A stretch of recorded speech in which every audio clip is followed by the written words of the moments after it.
चंद्रपुर से कुछ ही दूरी पर एक पुरानी हवेली थी जो सदियों से सुनसान और खाली रहती थी। इस हवेली के बाहर ही एक बड़ा सा पीपल का पेड़ था जिस पर एक झूला लटका रहता था। अक्सर रात के समय ये झूला अपने आप झूलने लगता था और आसपास का सारा इलाका शोर से गूंजने लगता था। कभी हंसी का शोर तो कभी रोने का शोर।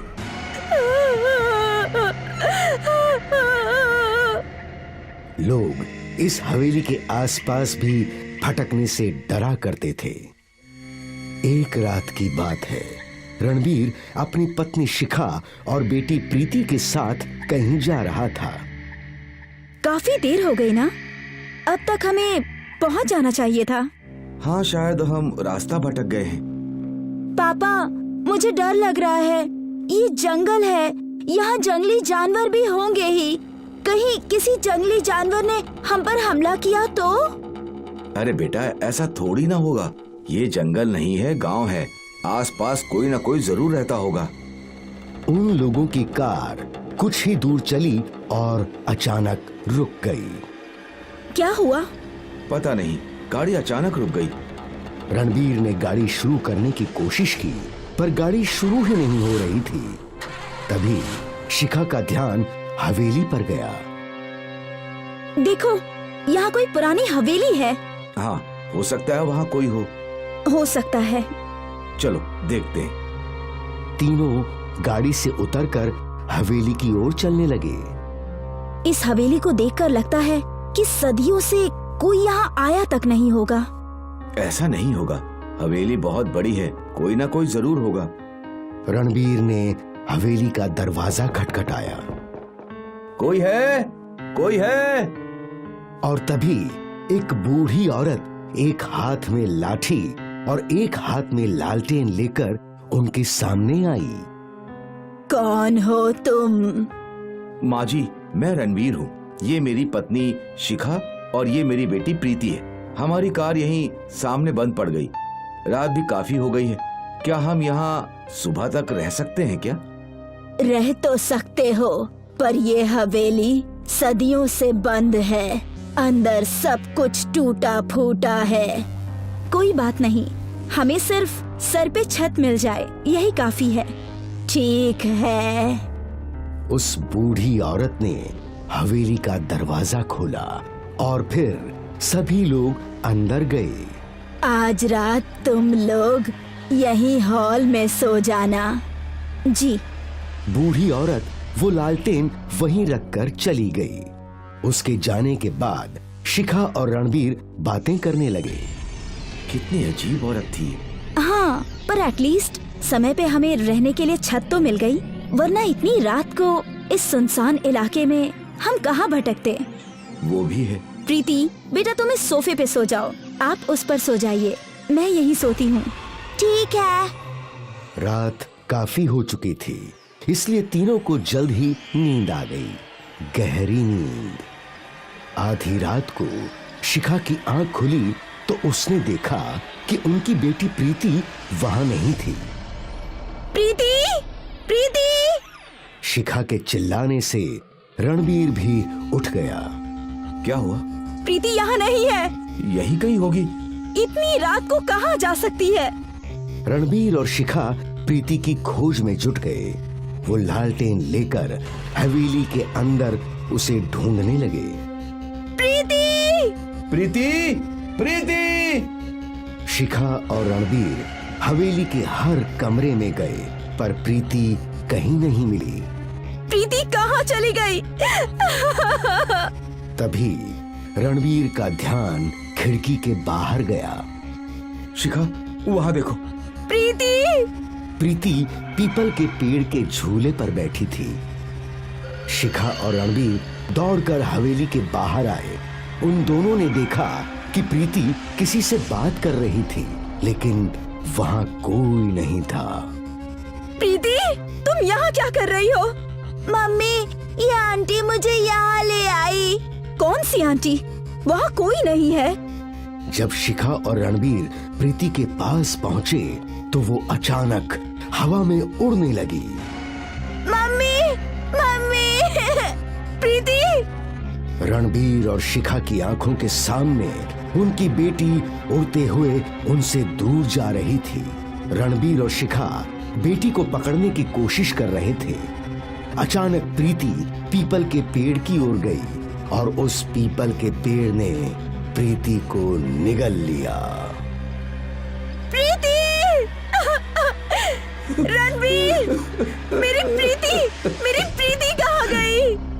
दोनों पति पत्नी रो रहे थे कि अचानक उनकी बेटी पीपल के पेड़ के झूले पर झूलने लगी। प्रीति, प्रीति बेटा। मम्मी, पापा, आप लोग रो क्यों रहे हैं? रणबीर और शिखा प्रीति के पास गए, लेकिन जैसे ही उन्होंने प्रीति को छुआ तो प्रीति एक डायन में बदल गई। डायन को देखकर शिखा और रणबीर डर गए और उस पेड़ से दूर भागने लगे।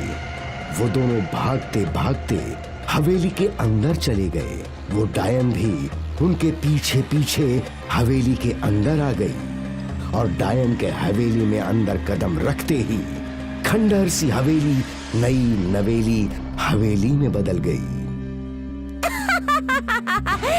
तुम लोग तो खुद मेरी हवेली में आ गए। अब तुम्हें कौन बचाएगा? रणबीर और शिखा हवेली की सीढ़ियों पे चढ़ने लगे तो अचानक सीढ़ियां अपने आप नीचे की ओर चलने लगीं। रणवीर, ये डायन हमें नहीं छोड़ेगी। सही कहा, बिल्कुल नहीं छोड़ूंगी। डायन ने शिखा और रणबीर को जमीन पर पटक दिया और जोर जोर से हंसने लगी।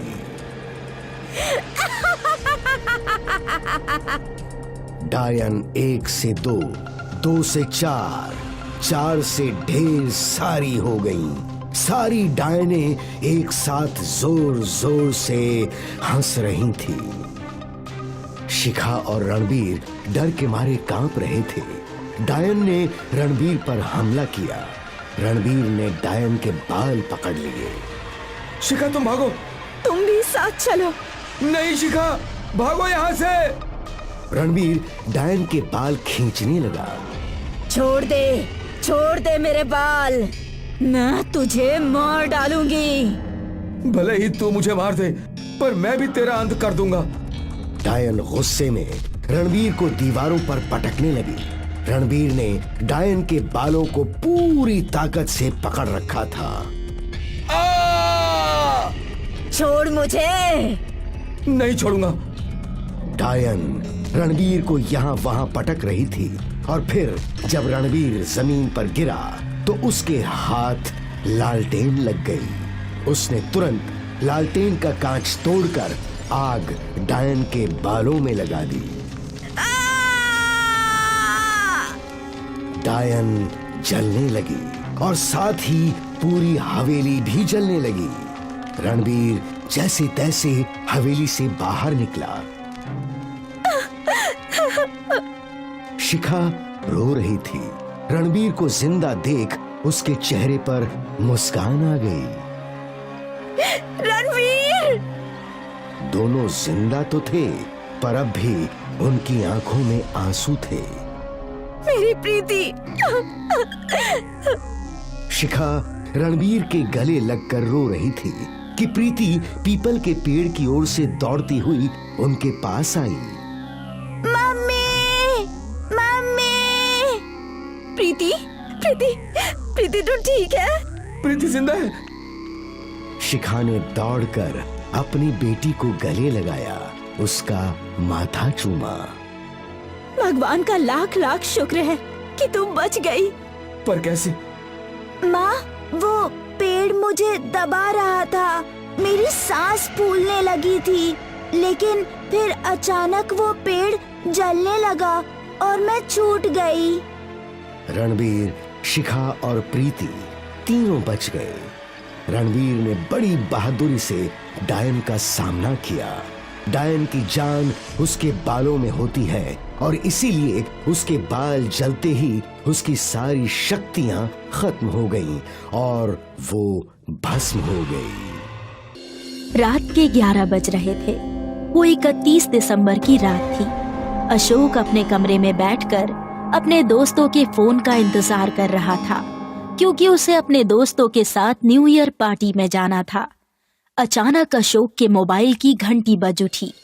फोन उसके दोस्त रवि का था। अशोक ने फोन रिसीव कर लिया। हेलो अशोक, तू तैयार हो गया? तुझे याद है ना, रोहन ने अपने घर पर न्यू ईयर पार्टी रखी है, हमें वहीं पर जाना है। अरे यार रवि, मैं तेरे ही फोन का इंतजार कर रहा था। मैं तो बहुत देर से तैयार हो गया हूँ। वैसे एक बात बता, क्या निखिल और गौरव भी आ रहे हैं न्यू ईयर पार्टी में? हाँ यार, वो भी आ रहे हैं, और उनके बगैर न्यू ईयर पार्टी तो अधूरी है। धमाल तो वो दोनों ही करते हैं। तू एक काम कर, तू रोहन के घर पर निकल, हम लोग तुझे वहीं पर मिलेंगे। ठीक है। इतना कहकर अशोक ने फोन रख दिया और वो घर से निकल गया। रोहन की पार्टी में अशोक के वहाँ बहुत सारे दोस्त आए थे। पार्टी बहुत बढ़िया थी, सबने बहुत एंजॉय किया। पार्टी में गौरव और रवि ने बहुत ड्रिंक कर लिया। वो गाड़ी ड्राइव करने की स्थिति में नहीं थे, तो अशोक ने सोचा कि उन दोनों को घर छोड़ देता हूँ, फिर अपने घर चला जाऊंगा। अशोक अपने दोस्तों को लेकर पार्टी से बाहर निकल गया। रात के करीब 2 बज रहे थे। कोई रिक्शा वाला या टैक्सी नहीं मिल रही थी, तो वो लोग चलते चलते बहुत दूर निकल गए, लेकिन उन्हें फिर भी कोई रिक्शा या टैक्सी नहीं मिली। अशोक ने सोचा कि कैब बुला लेता हूँ, और फिर अशोक ने कैब बुक कर दी। वो सब कैब के लिए वेट करने लगे। पूरी सड़क एकदम सुनसान थी, दूर दूर तक कोई नजर नहीं आ रहा था। अशोक ने आसपास बैठने के लिए जगह ढूंढी, लेकिन कहीं पर भी जगह भी नहीं मिली। उसने आसपास देखा अगर कोई दुकान खुली हो, लेकिन उसे कोई दुकान भी खुली नहीं मिली। तभी इतने में अशोक को एक दुकान की लाइट जलती हुई दिखी। वो दुकान 2 दुकानों के बीच में एक छोटी सी जगह पर थी, जो कुछ अजीब सी थी, मानो बहुत ज्यादा पुरानी हो। अशोक वहां अपने दोनों दोस्तों को लेकर गया। उस दुकान का बोर्ड बहुत ही अजीब सा था। उस दुकान के बोर्ड के 2 आखिरी सिरे पर 2 अजीब से मुख बने हुए थे, और उन मुख पर सींग भी बने हुए थे, मानो कोई शैतान का मुख हो। उस बोर्ड पर लिखा हुआ था शापित बस्ती। अशोक ने देखा और वो दुकान नींबू पानी और कोल्ड ड्रिंक्स की थी, और वहां पर अंदर बैठने की जगह भी थी। अशोक ने दुकान के बाहर खड़े रहकर आवाज लगाई, कोई है अंदर? इतने में एक बूढ़ा सा दिखने वाला एक आदमी बाहर आया। उसे देखकर अशोक को कुछ अजीब सा एहसास हो रहा था। वो कुछ अजीब सा था। उसने एक फटी पुरानी चादर ओढ़ी थी, और चादर के नीचे के कपड़े ठीक से नहीं दिख रहे थे, सिर्फ चादर ही दिख रही थी। उनका चेहरा बहुत अजीब सा था। उसके चेहरे पर एक अजीब सी कशिश थी। उसके चेहरे की लाली ऐसी थी मानो कोई जिंदा इंसान ना हो। क्या हम अंदर बैठ सकते हैं? वो हमारी कैब थोड़ी ही देर में आती होगी। हाँ, अंदर आ जाओ। वो सब अंदर बैठ गए। कुछ लोगे? नींबू पानी या फिर कुछ और? अशोक को ख्याल आया और वो मन में बोला, गौरव और रवि को नींबू पानी पिला देता हूँ, जिससे उनका हैंगओवर थोड़ा कम हो जाएगा। 2 नींबू पानी दे दीजिएगा। अशोक चांद की तरफ देख रहा था। उस दिन पूर्णिमा की रात थी। चांद बहुत चमक रहा था। वो चांद को बस देखे ही जा रहा था कि अचानक उसकी नजर दुकान के मालिक पर गई। उसने देखा कि चांद की इतनी रोशनी में सबकी परछाइयां दिख रही थी, लेकिन उस बूढ़े की परछाई ही नहीं दिख रही थी। अशोक को ये देखकर कुछ याद आया कि जब भी वो छुट्टियों में नानी के घर जाता था, तब उसकी नानी उसे भूत की कहानियां सुनाया करती थी। वो कहती थी कि जिसकी परछाई ना दिखे वो भूत होते हैं। अशोक ने दोबारा सोचा कि कहीं ये उसका भ्रम तो नहीं है, इसलिए वो चेक करने के लिए धीरे से आगे बढ़ा, और वो धीरे से चलकर उसके पास चला गया। उसने देखा कि वो जो नींबू निचोड़ रहा था, उस नींबू में से रस की जगह गहरे लाल रंग का खून निकल रहा था। जैसे ही उसने वो देखा, वो बूढ़ा आदमी उसकी तरफ यानी पीछे घूम गया। अशोक ने जो नजारा देखा वो दिल दहला देने वाला था। उसने देखा कि उसका चेहरा और पूरा शरीर ऐसा हो गया था मानो इस दुनिया के बाहर का प्राणी हो।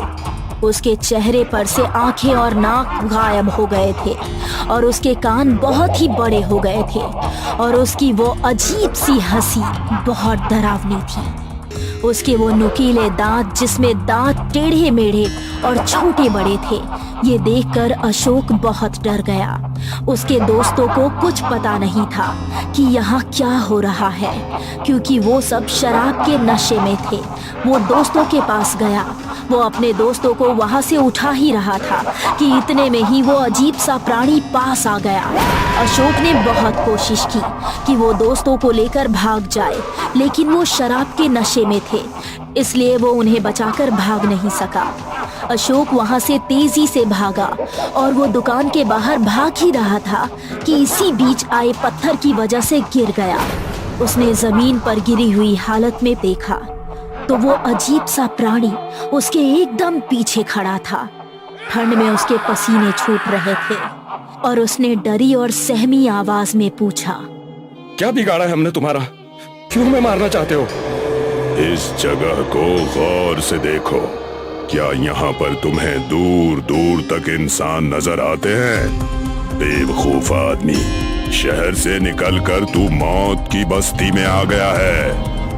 इस जगह को शापित बस्ती कहते हैं। बहुत सालों पहले यहाँ पर एक छोटी सी बस्ती हुआ करती थी। तुम्हारे ही जैसे शहर के नौजवान यहाँ पर बस्ती तुड़वाकर बिल्डिंग बनाने के लिए आए, मगर हम बस्ती वालों ने उनकी बात मानने से इनकार कर दिया और फिर एक दिन उन हरामजादों ने बस्ती को आग लगा दी और सब के सब मारे गए।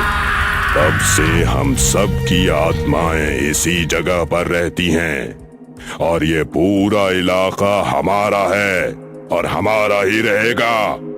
हम यहाँ पर किसी भी इंसान की शक्ल तक देखना पसंद नहीं करते और जो भी यहाँ पर आता है वो जिंदा बचकर वापस नहीं जाता, वो भी हम में ही शामिल हो जाता है, मतलब मर जाता है। और इस इलाके में आने से लोग दिन तक में घबराते हैं और तुम लोग रात में चले आए। अचानक वहाँ पर कैब आ गई। अशोक जल्दी से भागता हुआ कैब में चढ़ गया। जितना तेज हो सके उतना तेज चलाओ। अशोक बहुत डरा हुआ था। यहाँ कैसे फंस गए साहब? ये पूरा इलाका तो डरावने इलाके के नाम से मशहूर है। तो अच्छा हुआ मेरी नजर आप पर पड़ गई, वरना मैं तो खुद यहाँ पर आने से कतराता हूँ। आप इतने डरे हुए क्यों हैं? और किसको देखकर चिल्ला रहे थे? ये सुनकर अशोक के रोंगटे खड़े हो गए। मतलब वो बूढ़ा आदमी सिर्फ अशोक को ही दिख रहा था, कैब ड्राइवर को नहीं। वो मेरे दोस्त अभी भी वहाँ पर हैं। कोई फायदा नहीं साहब, आप जिंदा बच गए, शुक्र मनाइए। अब आपके दोस्त आपको कभी नहीं मिलेंगे। इस जगह पर लोगों के गायब होने की घटनाएं होती रहती हैं और जो यहाँ पर एक बार लापता हो जाता है वो फिर कभी नहीं मिलता साहब। ये सुनकर अशोक वहीं बेहोश हो गया और फिर सीधा अपने घर पर ही उठा। उसे बहुत दिन तक तेज बुखार रहा। इस घटना के बाद अशोक के दोस्त यानी गौरव और रवि कभी नहीं मिले। वो आज तक लापता है। ये कहानी 1990 की है। महेंद्र ठाकुर का परिवार चंदन नगर में रहता था। इस परिवार में 3 लोग थे, महेंद्र ठाकुर, उनकी पत्नी सुधा ठाकुर और उनकी बेटी गौरी ठाकुर। ए जी, गौरी का हॉस्टल में जाकर पढ़ना जरूरी है का? हाँ, बहुत जरूरी है। वो पढ़ेगी तभी तो बड़ी अफसर बनेगी। मुझे अपनी बेटी को अफसर नहीं बनाना। मैं तो चाहती हूँ कि 2 साल में उसका ब्याह करके ससुराल भेज दूँ। ओहो ठाकुराइन जी, कभी तो बड़ा सोचिए। सोचिए, अगर आपकी बेटी अफसर बन गई तो समाज में हमारी कितनी इज्जत बढ़ जाएगी। आहा, और अगर इसे हॉस्टल भेजने के बाद कुछ हो गया तो वही समझ लीजिए कि हमारे मुंह पे कालिक पुतेगी। मुझे अपनी बेटी पर पूरा भरोसा है, आप बस उसका सामान पैक कर दीजिए, हम उसे आज शाम ही हॉस्टल छोड़ आएंगे। ठीक है, वैसे आप किसी की सुनते कहाँ हैं? सुधा ठाकुर नहीं चाहती थी कि गौरी उनसे दूर जाए, पर गौरी को और पढ़ना था और महेंद्र ठाकुर को अपनी बेटी को अफसर बनाना ही था। इसीलिए सुधा ठाकुर ने न चाहते हुए भी अपनी बेटी का सामान पैक कर दिया। शाम के लगभग 5 बजे थे। तीनों कार में बैठ गए।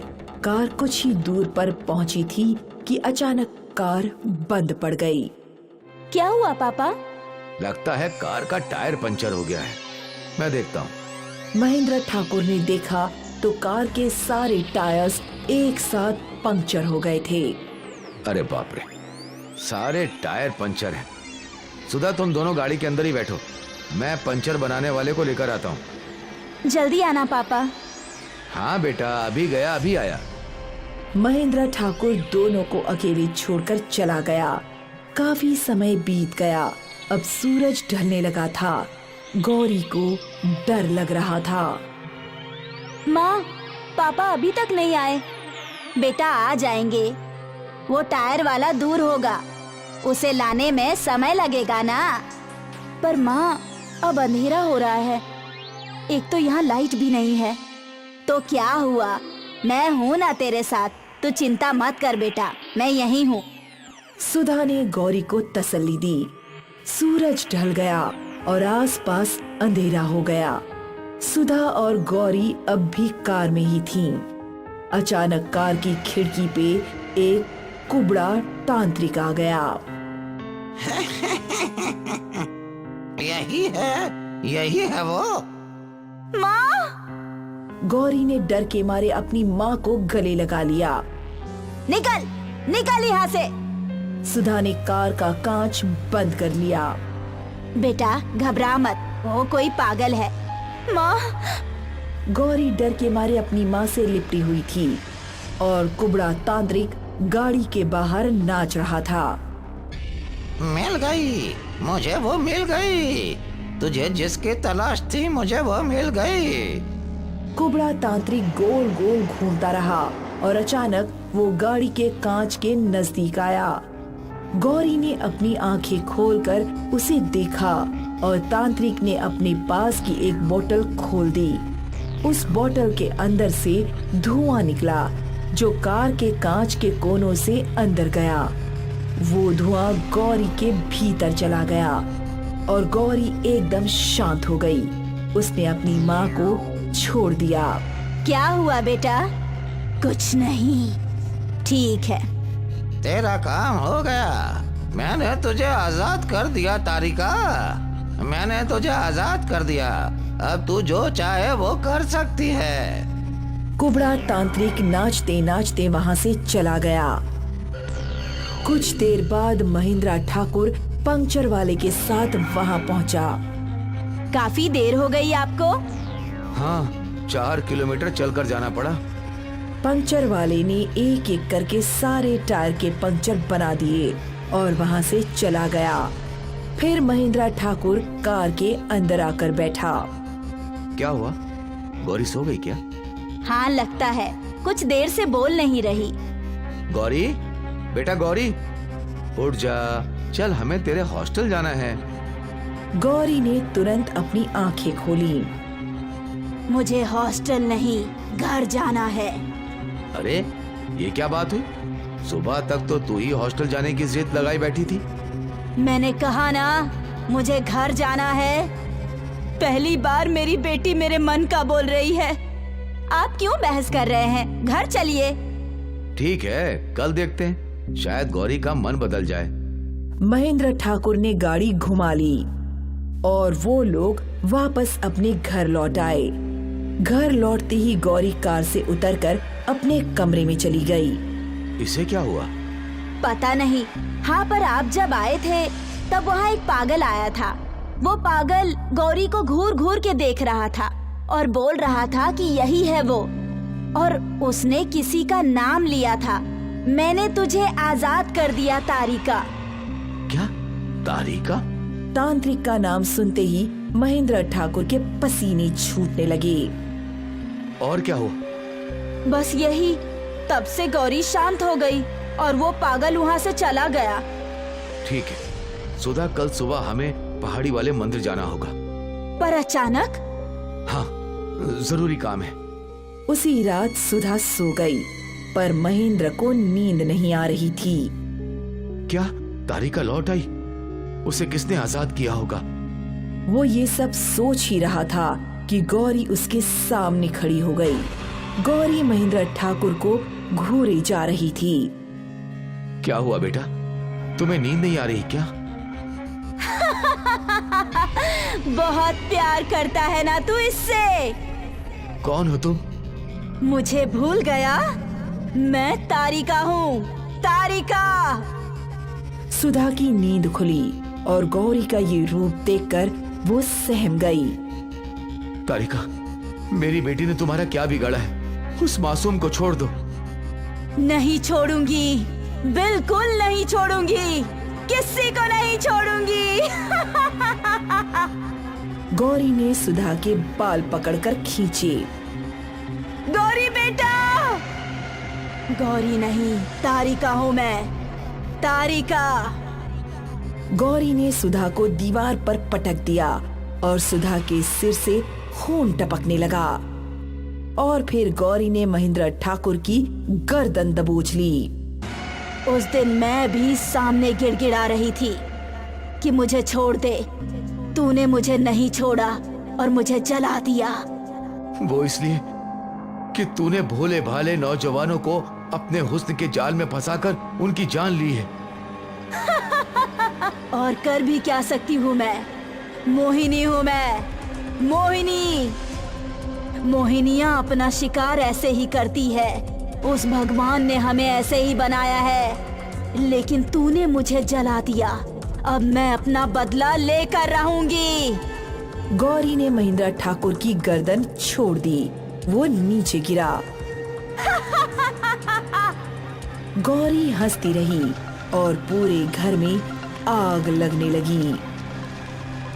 कोई नहीं बचेगा, मैं किसी को जिंदा नहीं छोड़ूंगी। आग फैलती गई और फैलती गई। सुधा और महेंद्र ठाकुर आग में जलने लगे।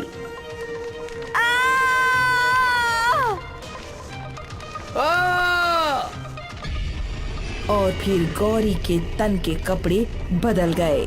उसने लाल साड़ी पहन ली, पैरों में पायल, हाथों में कंगन, और गौरी चल पड़ी सुनसान रास्ते पर। तांत्रिक को गौरी का शरीर मिल गया और वो एक बार फिर उसी रूप में आ गई। उसकी सुंदर काया देखकर मर्द उसकी ओर आकर्षित होते ही रहते थे और वो उन सब का खून पीती थी।